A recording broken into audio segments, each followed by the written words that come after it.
Si te interesan los fenómenos paranormales, los ovnis y lo que en otros medios no se dice, escucha.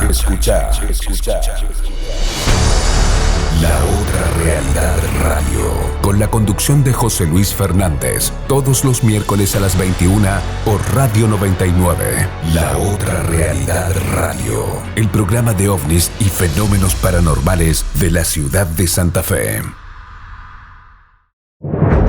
En este inmenso universo, no podemos ser egoístas y pensar que somos los únicos habitantes del planeta más pequeño, la Tierra. Ellos nos visitan. Los gobiernos que los negaban, hoy los reconocen. Aquí comienza La Otra Realidad Radio. Idea y conducción, José Luis Fernández. La Otra Realidad Radio. El programa de ovnis y fenómenos paranormales de la ciudad de Santa Fe.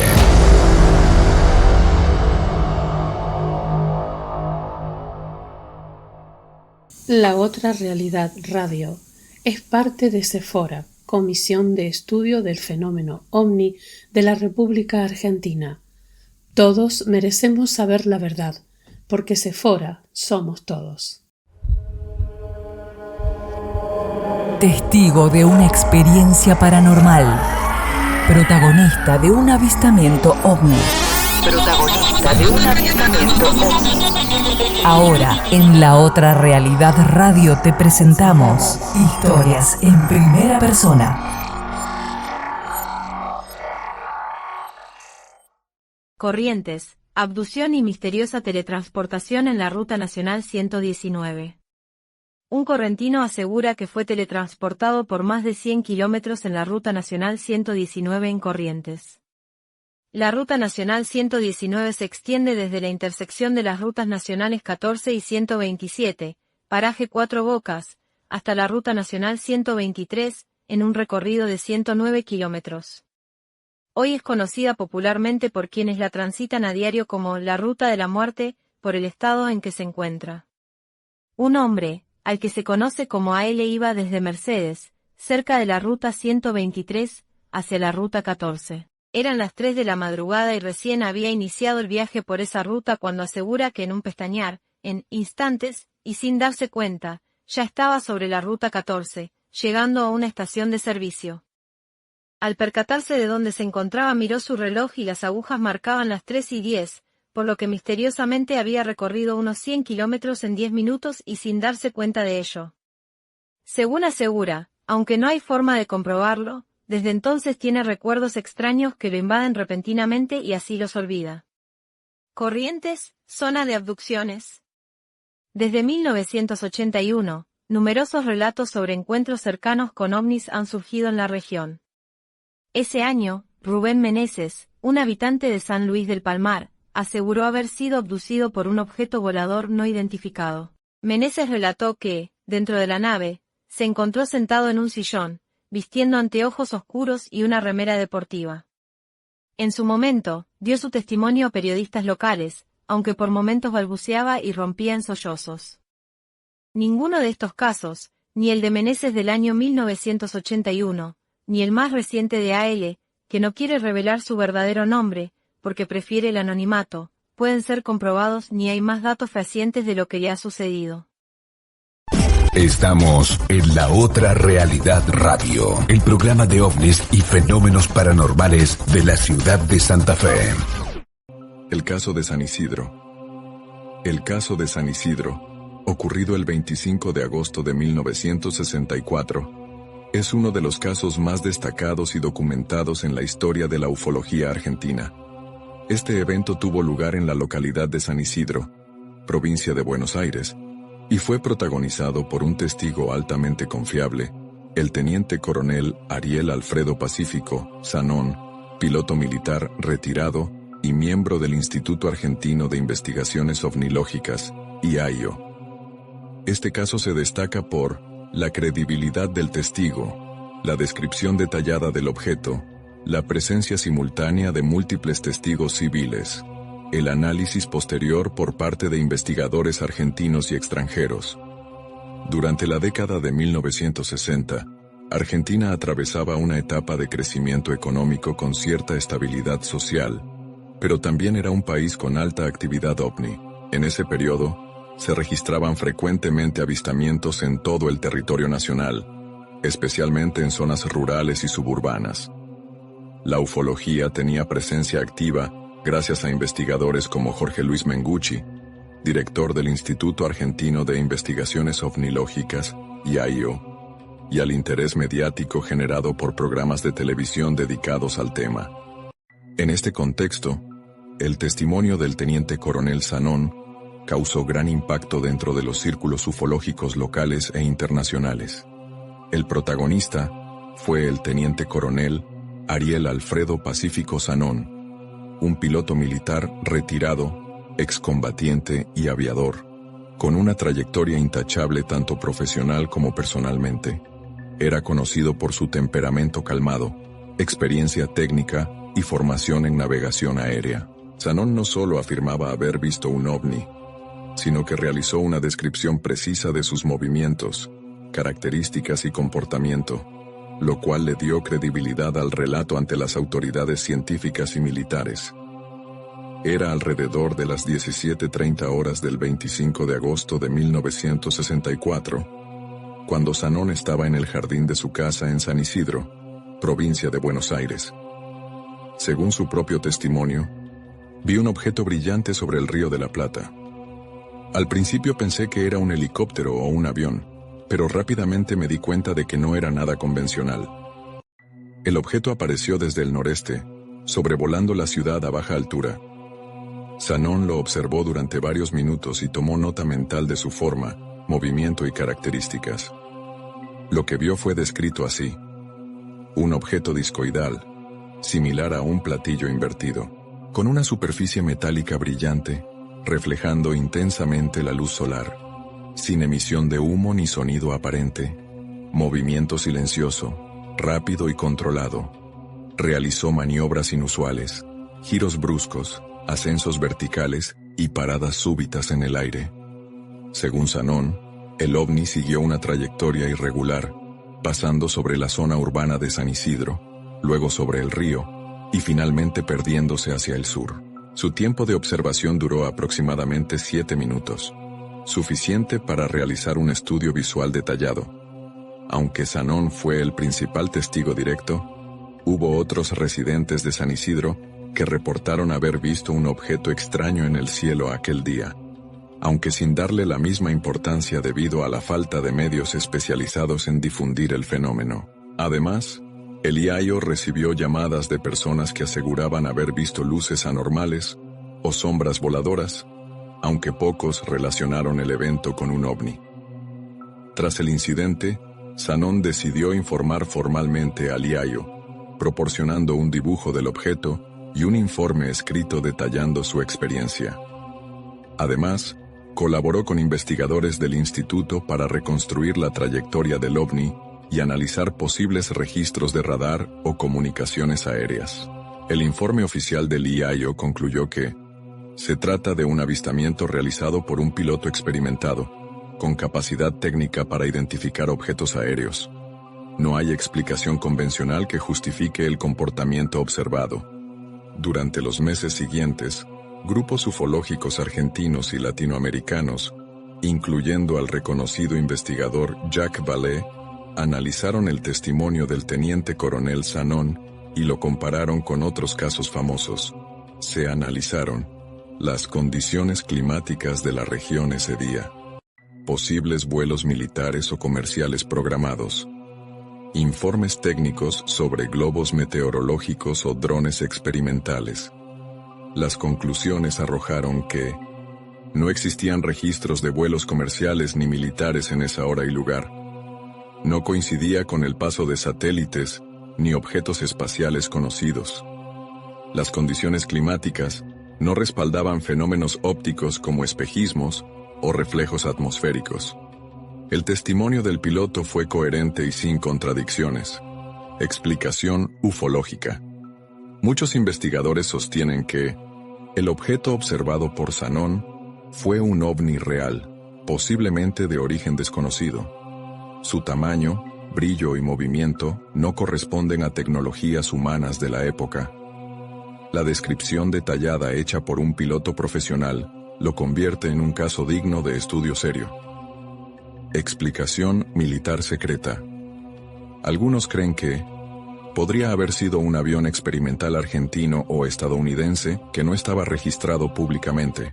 También se ha especulado que podría tratarse de un prototipo de disco volador desarrollado por proyectos militares secretos. Sin embargo, no hay evidencia histórica que respalde estas teorías. Explicación óptica. Escépticos argumentan que pudo haber sido un fenómeno óptico causado por reflejos o luces terrestres vistas desde ángulo. El sensor infrarrojo puede haber distorsionado imágenes normales, dando la ilusión de movimiento anómalo.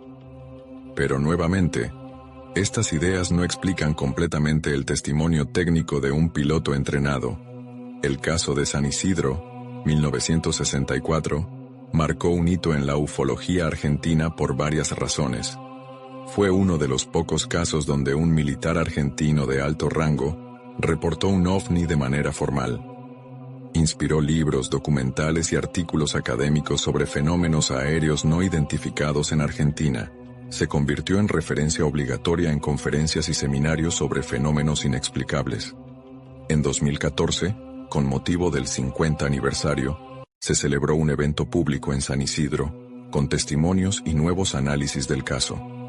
El caso de San Isidro, 1964, sigue siendo uno de los eventos más intrigantes en la historia de la ufología argentina. Sus características únicas lo hacen difícil de ignorar. Testigo profesional y experimentado. Piloto militar con formación técnica. Objeto visible durante varios minutos, con descripción detallada. Ninguna explicación oficial convincente. Intervención de instituciones ufológicas independientes. Presencia física en el cielo sin rastro posterior. Sea lo que apareció sobre San Isidro aquel 25 de agosto de 1964, el hecho de que haya sido observado por un piloto experimentado, lo convierte en un misterio que sigue abierto. Hasta aquí llega este viaje al misterio, pero la pregunta sigue ahí. ¿Realmente estamos solos en el universo? Estamos en La Otra Realidad Radio, el programa de ovnis y fenómenos paranormales de la ciudad de Santa Fe. Argentina. Un policía asegura haber visto un ovni en Chaco y despertó una antigua teoría.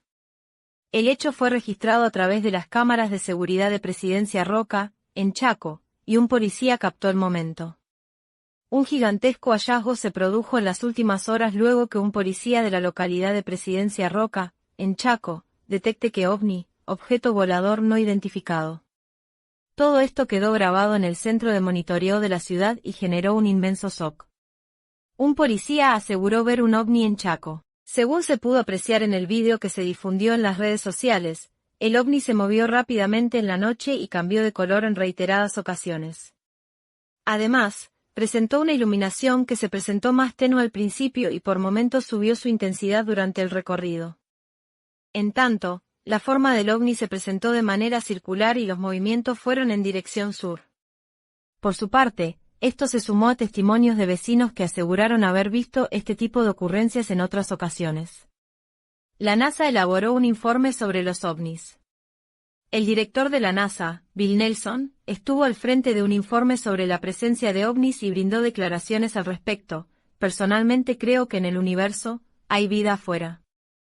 En la NASA nos tomamos todo en forma muy seria y científica, expresó. Por eso armamos una comisión de 12 expertos que se encargará de elaborar un informe sobre esta temática que espero tener disponible en las próximas semanas, hacia el fin del verano. Si me preguntan por mi opinión personal, creo que el universo es realmente muy vasto en distancias, en galaxias, en sistemas, en estrellas y en planetas, sostuvo. Del mismo modo, Bill Nelson sumó, y los astrónomos me han dicho que han hecho sus cálculos y hay más de 1 trillón de probabilidades matemáticas de que, en alguna de las incontables galaxias, exista un planeta similar al nuestro donde se haya desarrollado la vida. De hecho, sería rarísimo que no hubiera otras formas de vida en el universo. Estamos en La Otra Realidad Radio, el programa de ovnis y fenómenos paranormales de la ciudad de Santa Fe.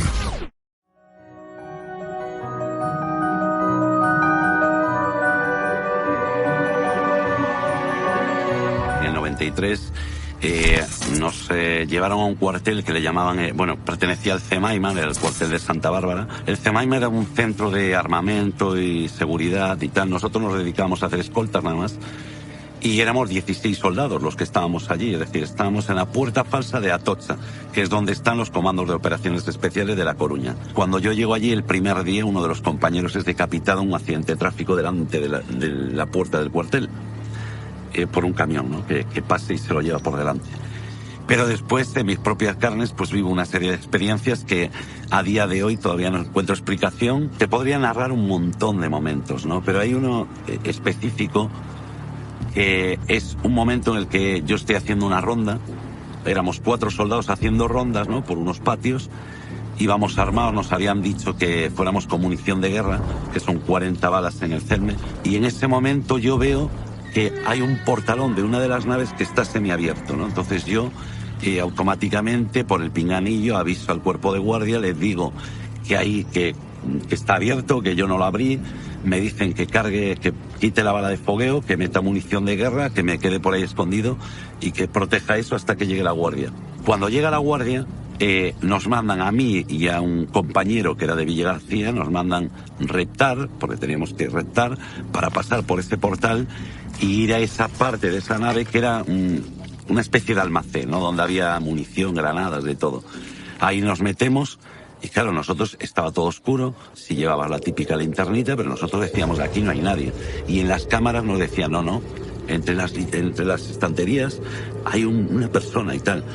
Claro, todo esto lo estaban viendo los compañeros, nosotros no lo mirábamos, ni sentíamos ruido. Se estaba viendo todo a través de las cámaras de vigilancia. Claro, los compañeros. Estaban viendo una persona que vosotros no estabais viendo. Claro, nosotros no la estábamos viendo, solo lo miraban ellos desde las cámaras. De hecho, yo decía, pero es que aquí no hay nadie, porque es que estábamos al lado y decía, no, ahí hay alguien que está delante vuestra. Eduardo, yo no sé si tiene que ver con todo esto que vivisteis, pero como si fuera una especie de maldición, hay que decir que fueron muriendo, ¿no? Uno detrás de otro. Sí, murieron uno detrás de otro. Fíjate que el último que murió, me lo encontré yo, sería el año 96, en una gasolinera en Vigo, se llamaba Gustavo. Nos pusimos a hablar y empezamos, me dice él, que se murió Vallecas, que tuvo un accidente. Decía yo, bueno, pues aquí Freire, que era un compañero que lo vi en el periódico y tal. Y bueno, estuvimos hablando un rato, yo ya era padre, cuando estaba con mi niña, le presenté a mi niña y tal. Bueno, quedamos, dijimos, bueno, pues hasta la próxima, porque no había teléfono móvil. Bueno, se fue y al día siguiente veo la esquela de él, que se le había cruzado un jabalí y se había matado, ¿no? Lo curioso de todo esto es que todos murieron siendo muy jóvenes y en extrañas circunstancias, ¿no? Porque ninguno era de una enfermedad, ¿no? Todos fueron de accidente de tráfico. Este chico, por ejemplo, el de Vigo, que era hijo de un conocido empresario de aquí, ese chico se cayó por el balcón, no se sabe el por qué. O sea, un montón de cosas que no tenían por qué haber ocurrido con la edad que teníamos. Como estamos viendo, no es un asunto para tomárselo a broma. Los testigos lo narran siempre con la misma sensación de terror que les dejó, porque son gente tan normal como cualquiera de nosotros, que un mal día, de manera inesperada, vivieron un encuentro con un ser al que nadie esperaba. Pero aceptando que, como veremos más adelante, es un asunto más antiguo de lo que imaginamos, la pregunta es, ¿de dónde proceden? Pueden venir de otras dimensiones, por supuesto, y es quizás el capítulo más interesante. ¿Por qué? Porque puede haber cientos o miles de dimensiones y bastaría saber y tener la tecnología para darle a la palanca y saltar de aquí a una dimensión desconocida o al revés. El problema es que los universos son tan inmensos, tan grandes, hay tantas civilizaciones con adelantos tan increíbles que somos, como decía Gabriel García Márquez, somos el planeta más provinciano del universo, porque estamos todavía dudando de la existencia de otras civilizaciones. Alfredo, hace años tú ibas por una zona muy cercana al lugar donde nos encontramos y de repente empezaste a percibir algo que no debería estar ahí, o no sé si debería, pero desde luego no era normal.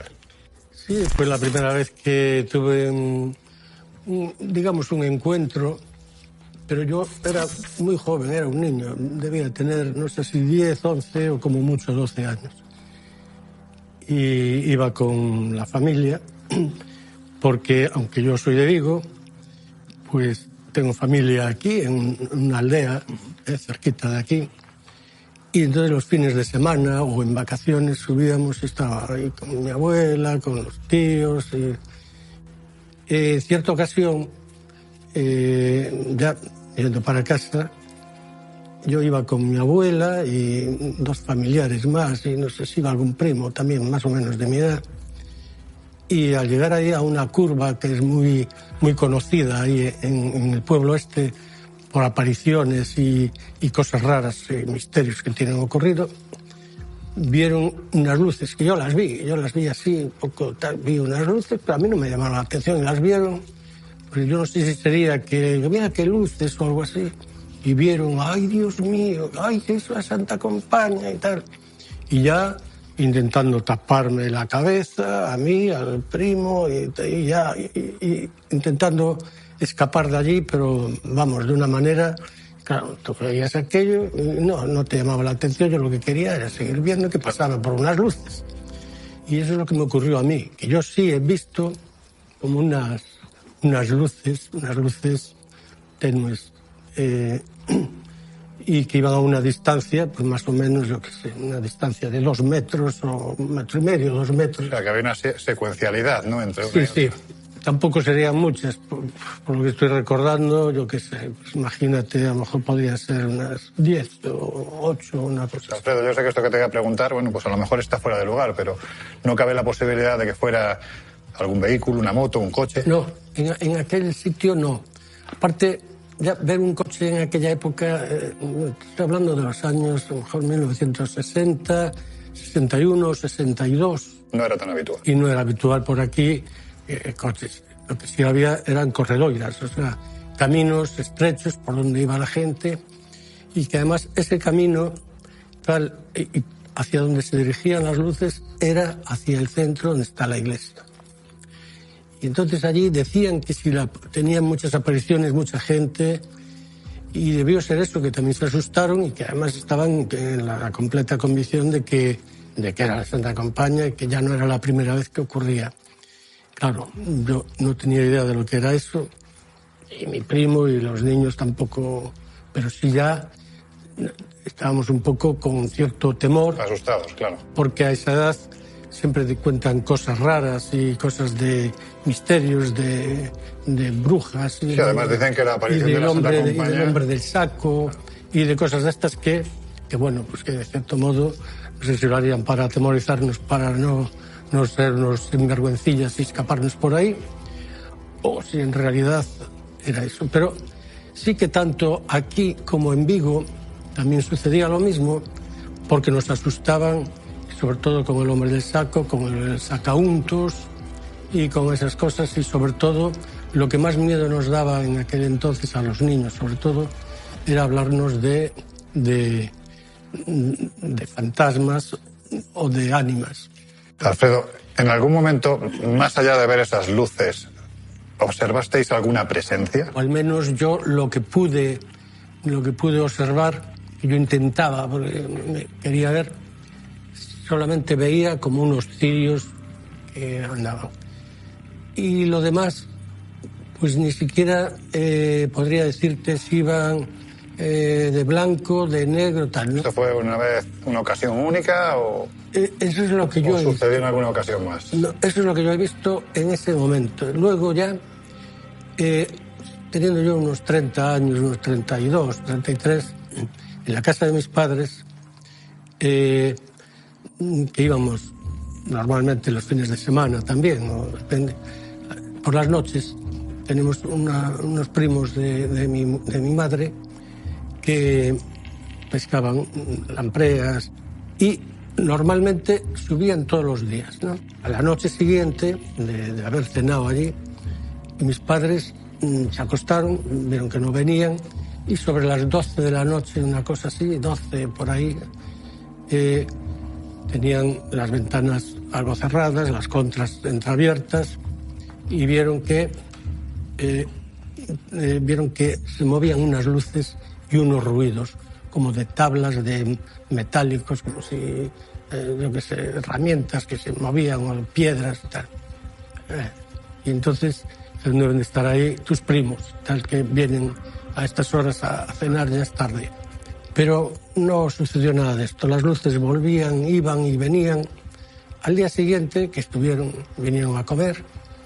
Coño, ¿qué? Ayer parece que estabais de juerga, que queríais meternos miedo, asustarnos, o qué. No, nosotros ayer no hemos venido para nada.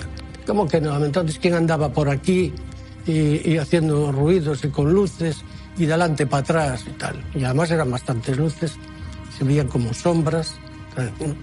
Eso lo detallaba muy bien mi madre, mi padre y mi abuela, que también estaba allí en otra habitación. Y nada, entonces y dijeron, entonces algo va a suceder, porque esto era la Santa Compaña, porque además era muy cerquita también de donde había ocurrido la otra vez, porque es un camino que va hacia la curva aquella. Y está aquí que a los 2 días murió mi abuelo. La muerte siempre suele estar asociada a la aparición de este tipo de criaturas, sean lo que sean, y procedan de donde procedan. No es la primera vez, no va a ser la última, que nos vamos a meter de lleno en el ámbito de la mitología y el folclore, porque solo hay que rascar la superficie de estas historias milenarias para darse cuenta de que en el pasado pueblos enteros fueron víctimas de la creencia que les hacía estar convencidos de que cuando caía la madrugada, unos seres oscuros, a los que llamaban trasnos, ojáncanos, macholanus, pantallas, compañas o espigados negros, salían a pasear para hacer la vida imposible al testigo.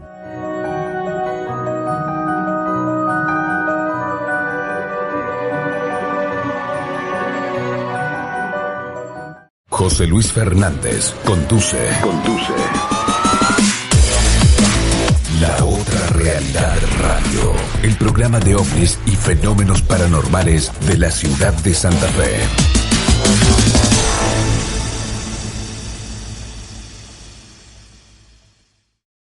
Ni en televisión, ni en diarios, ni en radio, y mucho menos en sitios web. Lo que nadie dice, lo contamos nosotros. La Otra Realidad Radio, el programa de ovnis y fenómenos paranormales de la ciudad de Santa Fe. Yo no sé si va a suceder algo en el año 2027, pero lo que sí tengo claro es que hay una agenda que conecta muchos puntos que a simple vista parecen completamente separados. Pero claro, la primera alerta sale de un agente retirado de la CIA, John Ramírez, quien hace un año aproximadamente decía esto. Pienso que el diálogo que estamos teniendo en este país, incluso con la legislación reciente que pasó por la legislatura y está llegando al escritorio del presidente, está preparando a la población de los Estados Unidos y por extensión a la población del mundo para la realidad de que hay una presencia aquí que tenemos que explicar. Si ellos se presentan y continuamos haciendo lo que hicimos en las décadas anteriores, habrá un pánico masivo. Sin embargo, si entendemos que son reales y que tenemos 5 años desde el año 2022, si es que ellos vienen en 2027, queda algo de tiempo para que el gobierno de los Estados Unidos prepare a la gente acerca de lo que hay allí arriba. De muchas maneras, pienso que se ha pasado la voz dentro del gobierno de que se van a presentar en el año 2027 y es mejor que estemos preparados. Y si no es así, vamos a tener que explicar muchísimas cosas. Así que yo pienso que ese diálogo ha ocurrido dentro de ciertas áreas del gobierno, dentro del gobierno, y que es que necesitamos estar preparados. Y esa es la razón por la que en 2017 se activó un reloj de 10 años. Y la misma razón por la que Luis Elizondo, al principio de 2022, dijo, encuéntrense un hobby por 5 años. Todo estará claro en 5 años. Y eso lo dijo en 2022, así que sería 2027. Yo mismo he escuchado el año 2027 de modo oficial, pero no puedo revelar lo que me dijeron, así que diría que la gente en el gobierno es consciente de que algo está sucediendo y de que hay un tiempo limitado, apenas un puñado de años para preparar a la gente. Eso es lo que está generando esta aceleración, pasando de 7 décadas en las que no reconocimos nada y a reconocer ahora todo y a un ritmo mucho más rápido. Of not even acknowledging it to now we are acknowledging it at a faster and faster pace. Lo escuchaste bien, habría que desclasificar antes del año 2027 porque si no se hace antes, generaría un flor de problema. Sin embargo, siempre considerando que hablamos de un agente retirado de la CIA, no sabemos si está hablando con la verdad o si está embarrando la cancha a propósito. Ahora, si le hacemos caso a Ramírez, tenemos que imaginarnos que fue informado sobre algo que podría o no hacerse realidad. Lo curioso es que si bien no habla de ovnis, hace muy poco tiempo otro ex agente de la CIA se refirió al año 2027 y de hecho dijo que espera escapar de los Estados Unidos antes de que llegue esa fecha. ¿Vas a dejar Norteamérica en 2030? Voy a tratar de dejar Norteamérica en 2027. ¿Y por qué vas a tratar de dejar Norteamérica en 2027? Me parece que los Estados Unidos de América están pasando por un momento difícil ahora y me parece que toda la gente lo entiende. Somos un país joven, no importa cuánto pensemos que somos los mejores. En realidad estamos pasando por la primera parte de nuestra adolescencia y puedes ver cómo esto se muestra todos los días en los titulares, en nuestro rol geopolítico. Estamos sufriendo en términos de identificarnos a nosotros mismos. No sabemos si queremos ser una verdadera democracia o si queremos ser una democracia parcial. ¿Queremos tratar a todo el mundo como un igual o no queremos tratar a todo el mundo como un igual? Estamos teniendo problemas de la misma manera en que tú y yo los tuvimos en la escuela secundaria. El hombre que veías ahí se llama Andrew Bustamante, es ex agente de la CIA y ex piloto de combate de la Fuerza Aérea de los Estados Unidos. Y fue justamente en el podcast El Diario de un CEO que dijo esto de tener que irse de Estados Unidos antes de 2027 porque parece que piensa que el país puede sufrir cambios como mínimo perturbadores. Curioso no, curiosísimo, pero hasta este punto yo estaba seguro de que Andrew Bustamante no tenía nada que ver con el fenómeno. Sin embargo, Sime me acaba de avisar que, como estás viendo ahora, acaba de ser incluido, reclutado para la nueva temporada de la serie del Rancho Skinwalker. ¿Coincidencia? ¿Casualidad? No lo creo.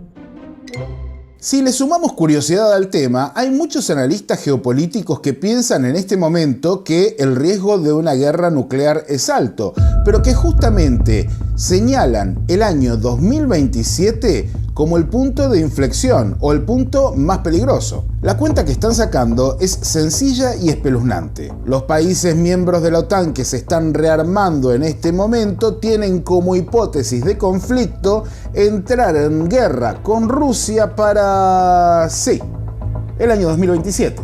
A esto también le tenemos que sumar que, por ejemplo, el Pentágono cada vez que puede dice que China va a invadir Taiwán en 2027. Ahora tómense todo lo que dice el Pentágono con una pizquita de sal, por favor, Pero bueno, redondeando, el caldo se está poniendo bastante espeso. Entonces, ¿qué puede llegar a suceder en el año 2027, Fer?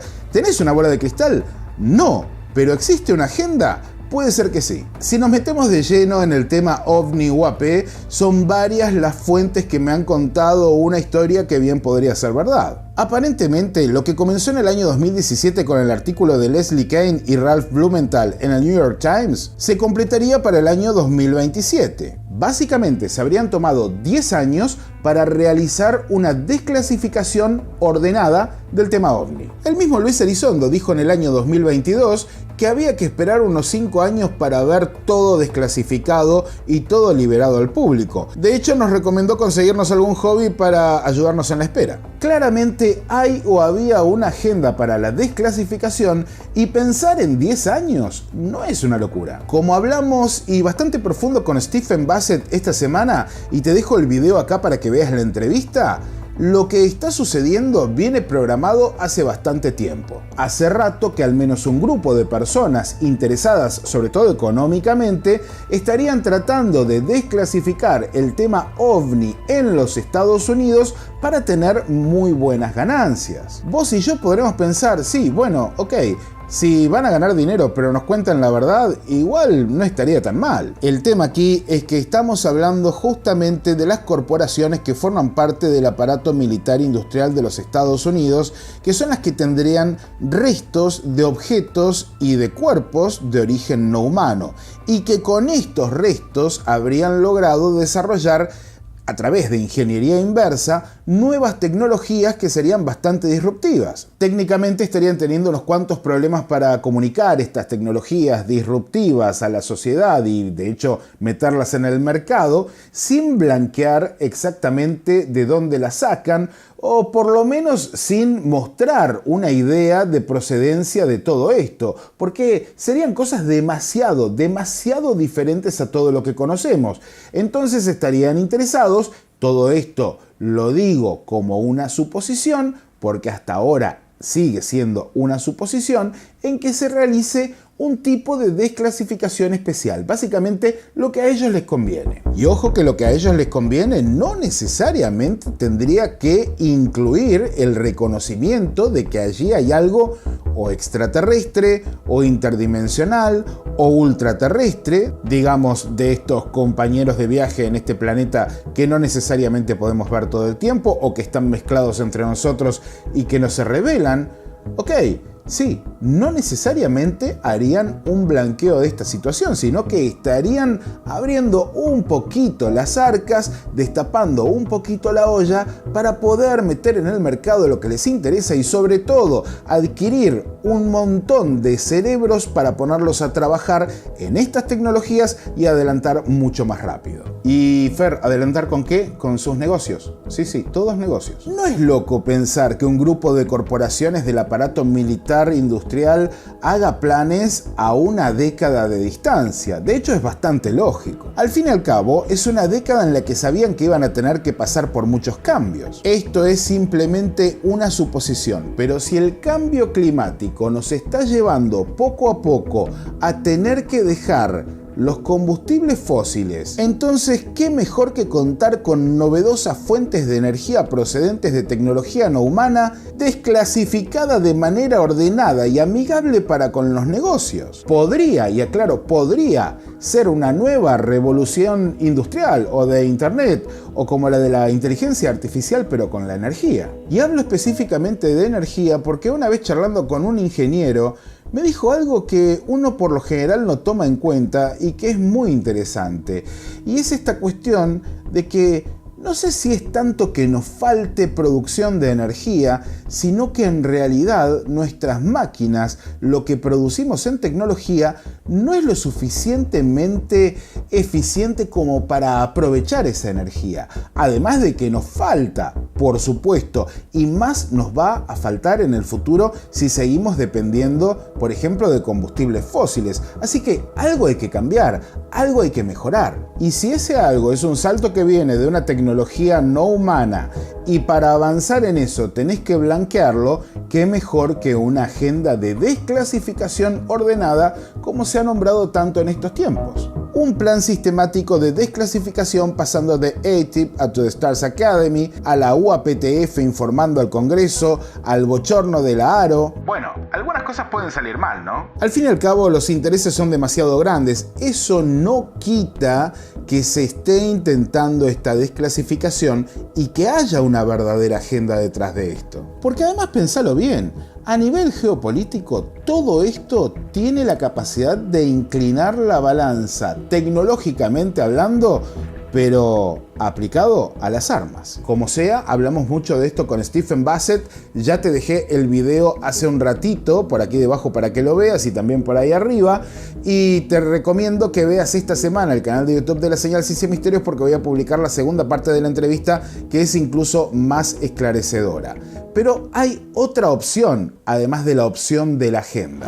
¿Qué pasaría si de pronto las nuevas misiones espaciales a la Luna y a Marte muestran cosas que no tendrían que estar allí? Otros tipos de relevamientos que deberíamos hacer tendrían que estar enfocados en la superficie de la Luna y en la superficie de Marte, porque no tienen una atmósfera y si un objeto colisiona no va a arder en la atmósfera, sino que va a dar justo en la superficie. Por lo que la superficie de la Luna o de Marte sirven como museos. Y si relevamos esas superficies, podríamos encontrar objetos tecnológicos que vienen de otras civilizaciones y que han chocado allí. ¿Sabes? Esa basura espacial de la que te estaba hablando. Esas superficies han recolectado materiales por miles de millones de años. Y aún no hemos tenido la chance de ir a esos museos y mirar qué es lo que podríamos encontrar allí.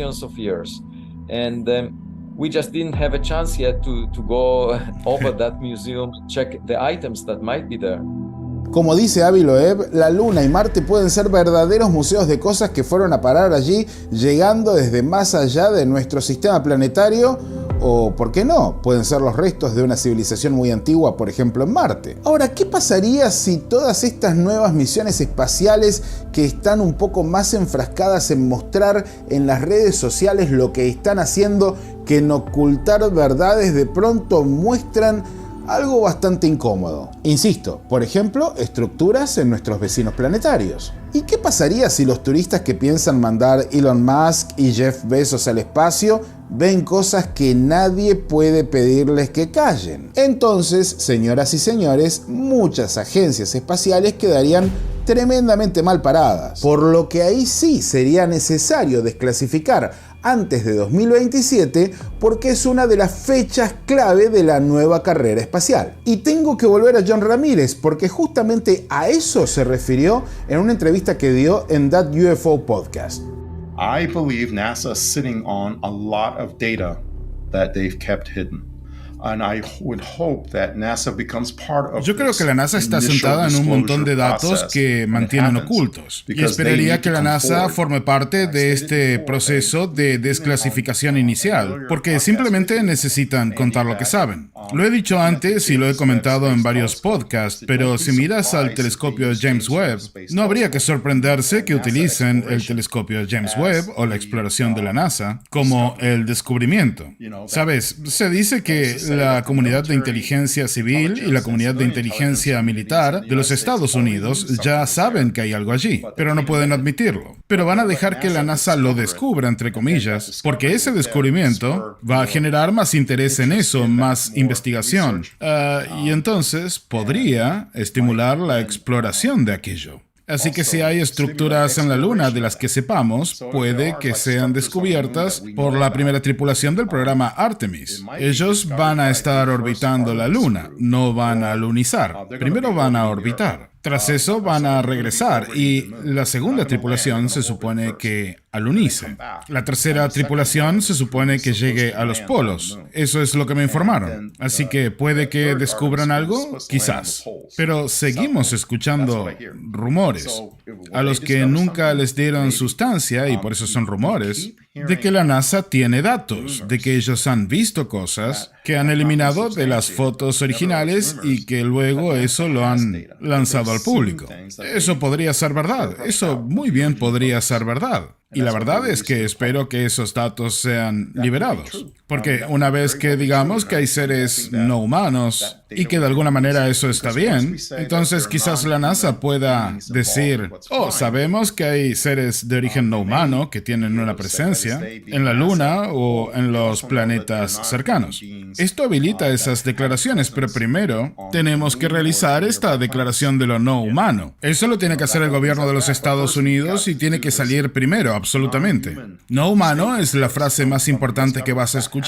Que hemos validado y verificado que hay una presencia no humana en el planeta, por debajo de los océanos o volando en nuestros cielos. Y luego podremos ir a la Luna o a Marte o a cualquier otro lugar donde podría haber otros tipos de estructuras. Y cuando estaba en la CIA, yo tuve acceso a algunos archivos originales sin comprimir y pude acceder a través de mi estación de trabajo en la CIA a algo que creo que estaba procesado por Mellon Space Systems, un contratista de la NASA.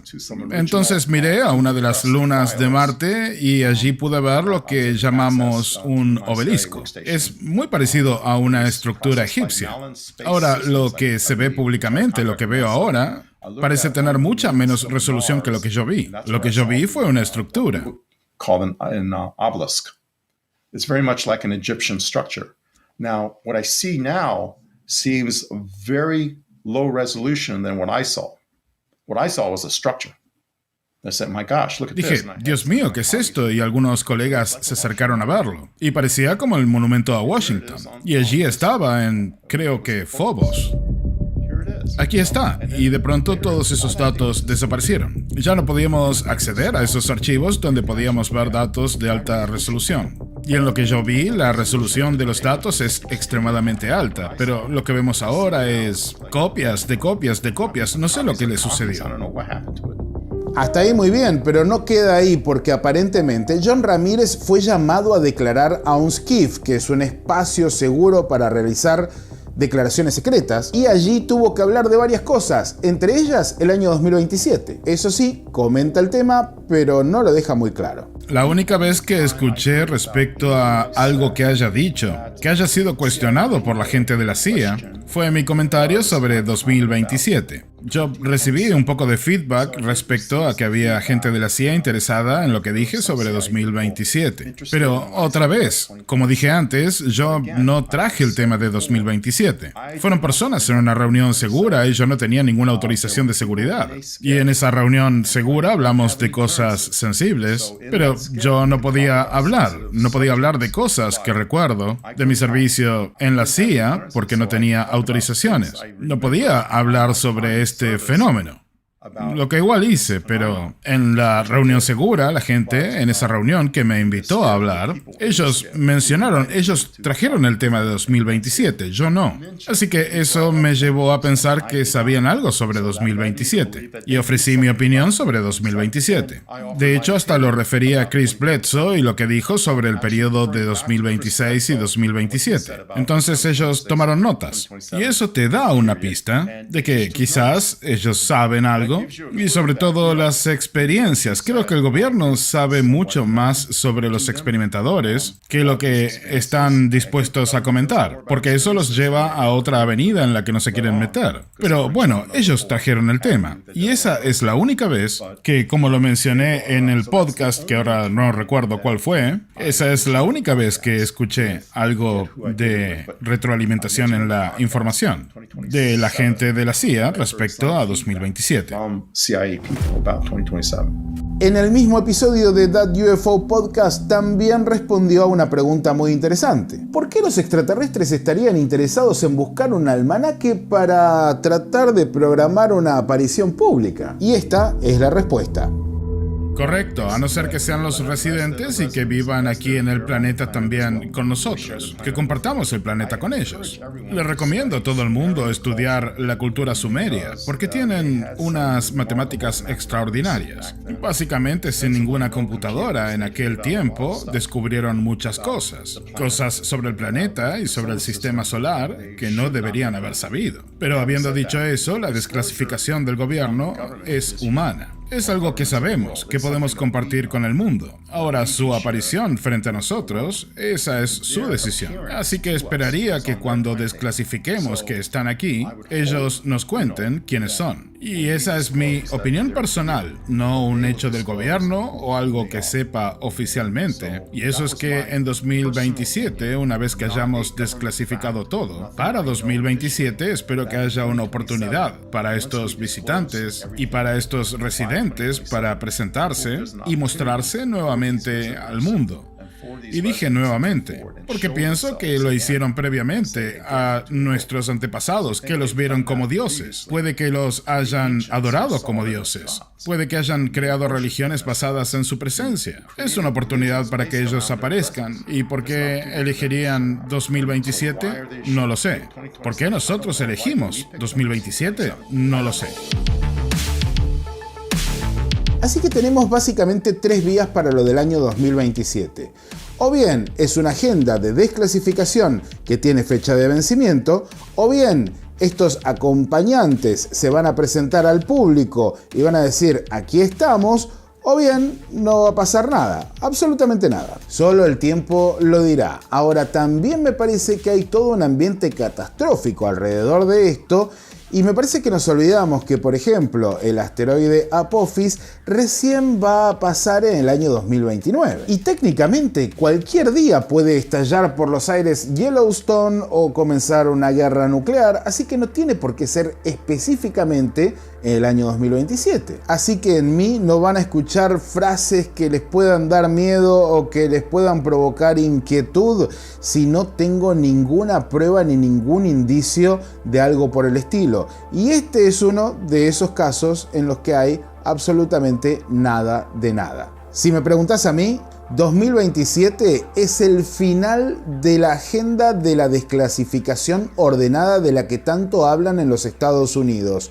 ¿Esta desclasificación sigue adelante? Sí, sigue adelante. Por más que mucha gente vea o quiera ver que esto se terminó, que esto está muerto y enterrado, está vivito y coleando, y en los próximos meses vamos a tener noticias que me parece que van a ser bastante fuertes. Incluyendo, ojo con esto, una noticia que podría llegar en cualquier momento del telescopio James Webb y que podría cambiar nuestra manera de ver la vida en el universo. ¿Me entienden, no? 2024, no tanto 2027, se presenta como un año fascinante que va a estar lleno de información. Así que prestemos atención a lo que puede suceder en 2027 sin hacernos demasiado problema, pero siempre leyendo entre líneas, porque esto se pone complejo, complicado e incluso lo que sigue. Pero sí, también tremendamente entretenido.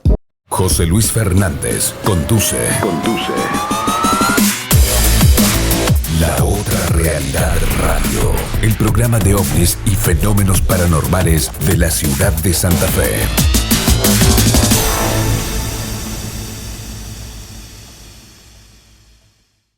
No toques el dial. Estás en Radio 99, 99.9 MHz. La Otra Realidad Radio, espacio publicitario.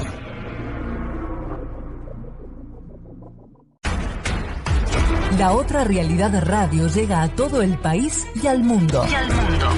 La Otra Realidad Radio. Escúchanos por Ovnilogía Santa Fe, Rosario Ovnibar, Quilmes Ovni Buenos Aires, Ovnis en Corrientes, Ovnis en Resistencia, Chaco, Ovnis en San Juan, Grupo Planeta UFO Argentina, Ufología Gualeguaychú, Entre Ríos, Café Ufológico de Mendoza, Café Ufológico de Rosario, Ufología Brasilera, Café Ufológico de Chile, UFO Venezuela, OVNIS en Paraguay, Alerta OVNI Uruguay. La Otra Realidad Radio, el programa de ovnis y fenómenos paranormales de la ciudad de Santa Fe. Llegamos a donde vos estás. Búscanos en Facebook. La Otra Realidad Radio. Gran contenido multimedia, los mejores registros, todos nuestros programas. Sumate a la comunidad de La Otra Realidad Radio. La Otra Realidad Radio. Para estar bien informado. ¿Te perdiste algún programa? Podés volver a escucharlos. Entra a iVox.com y búscanos como La Otra Realidad Radio. Todos los programas, a toda hora, en todo el mundo. Si te interesan los fenómenos paranormales, los ovnis y lo que en otros medios no se dice, escucha. La Otra Realidad Radio, con la conducción de José Luis Fernández, todos los miércoles a las 21 por Radio 99. La Otra Realidad Radio, el programa de ovnis y fenómenos paranormales de la ciudad de Santa Fe. La Otra Realidad Radio es parte de Sephora, Comisión de Estudio del Fenómeno OVNI de la República Argentina. Todos merecemos saber la verdad, porque Sephora somos todos. La Otra Realidad Radio llega a la red social más importante del mundo por YouTube, todas las semanas en vivo. Búscanos como La Otra Realidad Santa Fe Argentina. Suscríbete, pone me gusta para estar juntos. Seguimos llegando a donde vos estás. Sumate. Si te apasiona el mundo del misterio y la historia, no puedes dejar de lado la revista Fenómena. En ella encontrarás temas de actualidad y artículos relacionados con la historia, con colaboraciones científicas y reputados investigadores. Tirada mensual online, completamente gratuita. Fenómena, la investigación científica de lo inexplicable. Visita fenómena-es.com y síguenos en redes sociales. Recuerda, todos los meses, revista Fenómena. Volvimos. La otra realidad radio. Fin de espacio publicitario. Estamos en Radio 99, 99.9 MHz. Llegamos al final. La próxima semana, más entrevistas, más testigos, nuevos casos y la información más reciente. La otra realidad radio. La otra realidad radio. El programa de ovnis y fenómenos paranormales de la ciudad de Santa Fe.